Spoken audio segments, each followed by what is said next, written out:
Hello, Ben here again for another video. This is the week 10 video for the documentary Behind the Shield. And as far as the first question, what is the overall theme or message behind the Shield? Well, I really just think that the Shield is the politics that are in sports that are put over the sport, and it makes it seem like politics aren't in the sport, but they're very visibly ingrained in the sport. And I also think another main message of the documentary is to point out the hypocrisy when people say things like they don't want politics in sports, when there's like a military appreciation day. They have the jets flying over the field. They have the American flag standing over the field before the game. There's just a lot of back and forths that could be said. Why is this allowed? Why is this aspect of politics allowed in sports, but this other one isn't?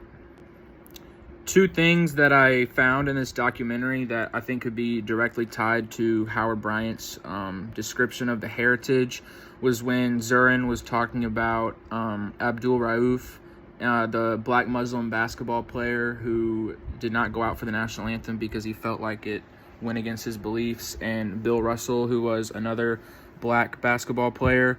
These are athletes who are thrust into these positions of power just based off of the prominence of their sport and the amount of weight that their words carry because people listen to them, whether they like it or not. That's the main point of the heritage, I believe, is that these players are put into these positions whether they want it or not, just because of the sport that they play is seen on such a big level. Now, on the other side of the ball, for a couple of things that were new, or some historical scenes or anecdotes, things like that don't pop up in Howard Bryant's The Heritage. The first thing about, how football started, it was meant as a way to toughen men up, resulting from the softness of men, from them going to school and becoming educated. And another thing that I thought was, really kind of eye-opening was when they're talking about the NFL is America. I never thought of that comparison before.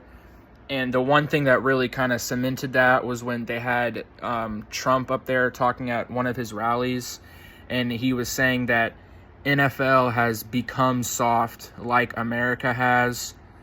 I never really would have thought that people would watch football or view the NFL and think oh yeah, this is America, and looking at the NFL and seeing a mirror image of things that are happening in America, I think is kind of an odd thing to do, especially when you're saying that you want to keep politics out of sports.